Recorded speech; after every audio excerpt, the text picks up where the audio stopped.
Hello everybody and welcome back to the next part of my chocolate making series and combining the different flavours. So previously I've made just plain chocolate, and then other ones I've added in peppermint and wild orange, and then started combining different flavours like lemon with stem ginger. And this little video is about using black pepper in your chocolate and then adding that to chopped up glacier cherries. So a really interesting combination of flavours, which I'm really excited to share with you. So I'm going to get myself organised, get my hands washed, and I will be with you shortly.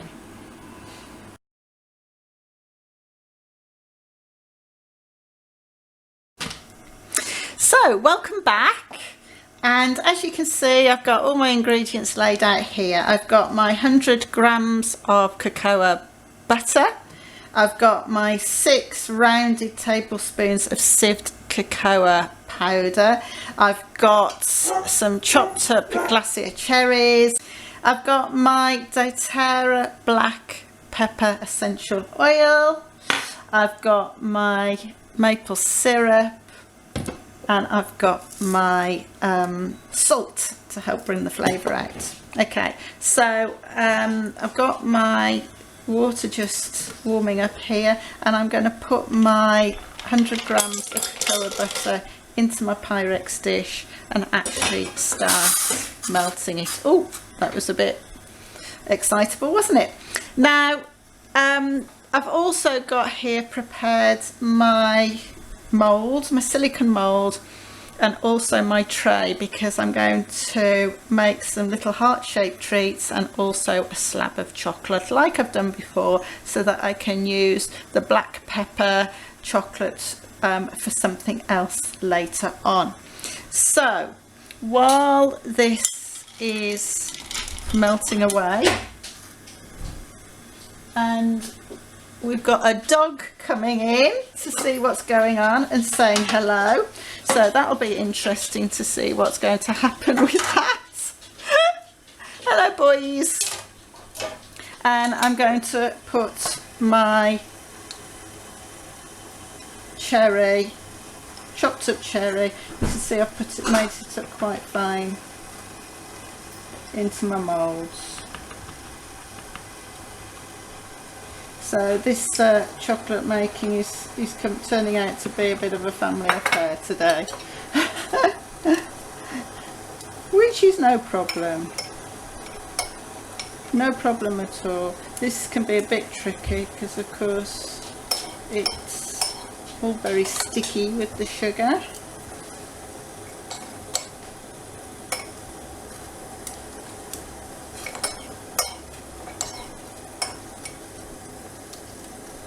And you can put as little or as much in as you would like. I'm being quite generous today with these.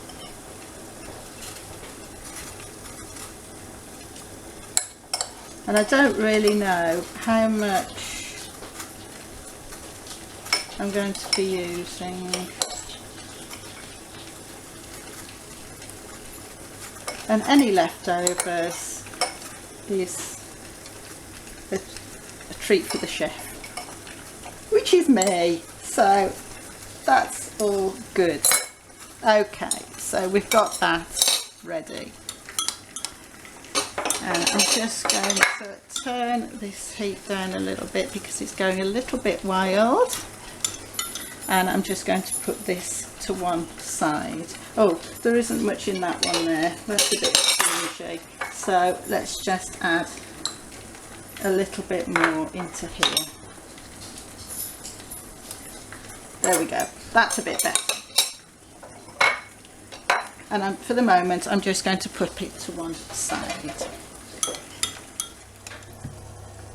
Okay, so we're back. We have got the cacao butter nicely melted now, so I'm going to take that out of the hot water, and I'm going to turn my gas off and move that out of the way. The last thing I want is boiling water spilt everywhere, and you can see how beautiful molten it is. So now we're going to add in the cocoa butter. Okay, so it's going to be 6, you know, Rolling Hills sort of tablespoonfuls. Okay, now this is already sieved, so there will be a little bit left in the dish, but that's all right because that can be used for another time, which is always good. And you can see how warm the cocoa butter is because it's melting in mixing in rather really nicely. So that's 2, 3, 4. Now don't be tempted to put in extra cocoa butter, all right, because it will go thick very quickly, which means then you're not going to be able to pour it, and it will go really lumpy and not very nice. And I know that because I've done it. Okay, but if you do, then don't worry, you know, make it a slab and you can use it for other things, like, you know, putting it in biscuits, or I used some the other day to make a brownie to melt down and put into a brownie, because you know how much chocolate's in brownie. And so there we go, there's the 6. So yeah, just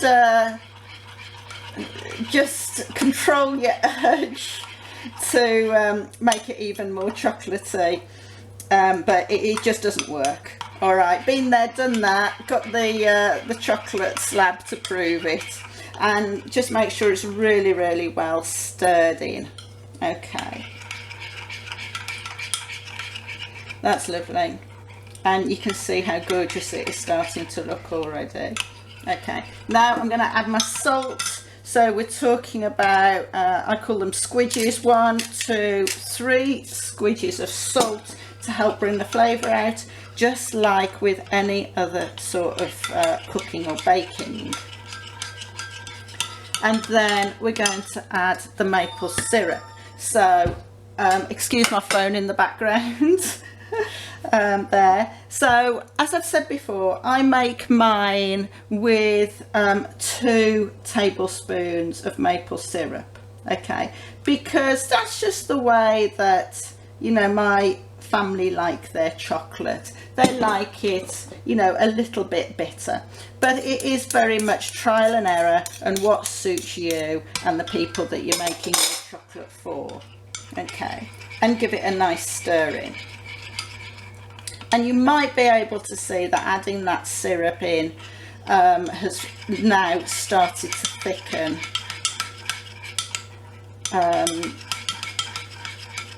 that chocolate. All right, so now I'm going to add my black pepper doTERRA essential oil. All right, just got a bit of a splash there. Okay, now I'm going to add into a batch, a full batch like this, I'm going to add 6 drops. All right, but I will test it anyway, just in case. So we've got 1, 2, 3, 4, 5, 6, and give it a little stir in.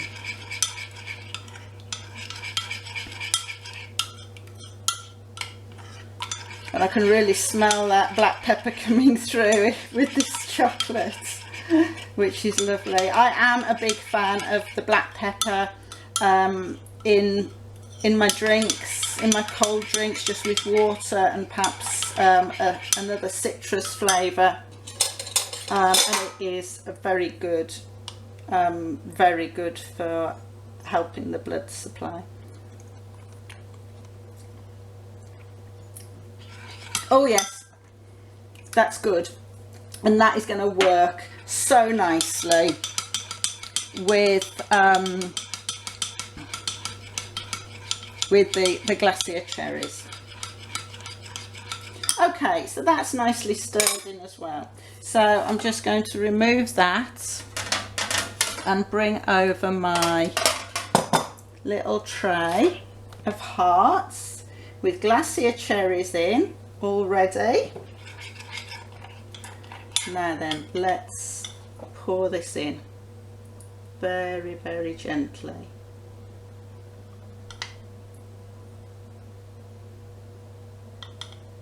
I love watching the molten chocolate pour in like this. It just looks so inviting and special, and it just reminds me of the beautiful chocolates that you can buy in the supermarket.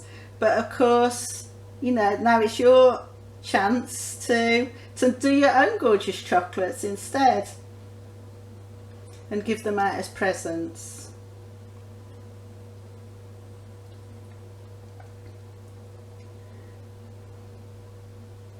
And I think I've put a little bit more glacier cherry in these than I perhaps would do normally, but that's okay.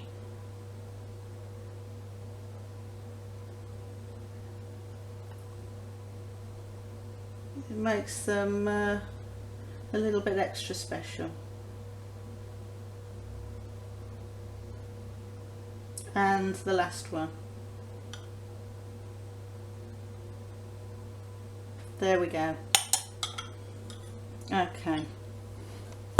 So I'm going to put that on my tray, and then, as I normally do, I'm going to make a slab of chocolate with the remainder of the liquid so that I can use it at a later date. And what I'm going to be doing with these is, with these, you know, these oddments of slabs I'm making, is to melt them down again, use them as liquid chocolate so that we can dip all sorts of other different beautiful products into them, and just wiggle it to thin it out a little bit, and there you have it. You've got your slab of chocolate to make things later, and then you've got your lovely black pepper and glacier cherry heart-shaped chocolates ready to go in the fridge. Now I would leave these in the fridge a good hour because they're really quite thick, and if they aren't, you know, chilled sufficiently, they're not going to come out the molds very nicely, and you're not going to have such great shapes to be able to share with your friends. So I'm going to go and put these in the fridge now, and I will come back to see you in a little while with our beautiful chocolate treats. Welcome back, and here we have my black pepper slab of chocolate, beautifully chilled, and I'm going to put that in a bag and keep it in the fridge for other things. And then here are my gorgeous little heart-shaped black pepper and glacier cherry hearts.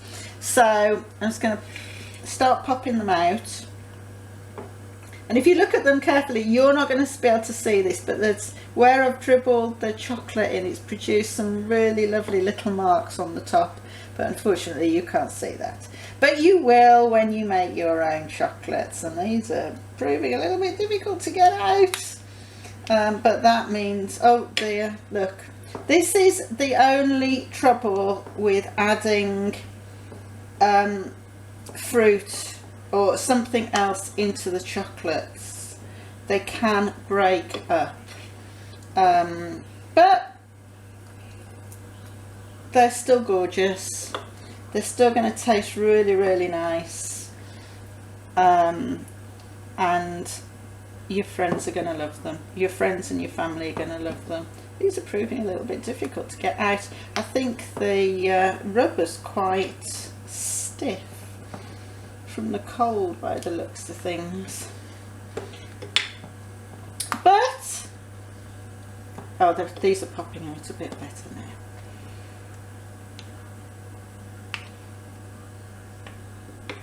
And they've got quite a texture on them. Yeah, you can see that one's breaking up there. Perhaps I put too much fruit in, because I did say, didn't I, that I'd put a little bit more fruit in than usual. So perhaps that might be the problem as well. So So, you know, trial and error is always the way, or perhaps this is just the way it is happening. There's a little air bubble there, but not to worry, it doesn't matter. That's the main thing, and it's not worth fretting over when they are going to taste absolutely delicious. Okay, and then make a nice little arrangement. Actually, I think the other way is nicer.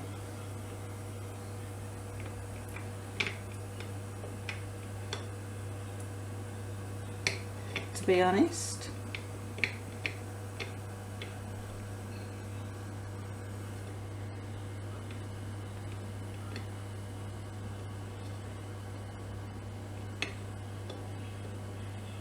and then decorate with the glacie cherry in the middle. There we go. And the odd one here, and the odd one there, to make something really special. And there you have your beautiful chocolates, black pepper with glacie cherry to enjoy and savour. And the great thing about these chocolates is you can savour them, and I find that, you know, just having one is enough, which is better on the waistline as well. Always a bonus. So there you go, that's your black chocolate and glacie cherry, sorry, black pepper and glacie cherry chocolate. And look out for more chocolate making little videos that I'm going to be making shortly. Bye bye now.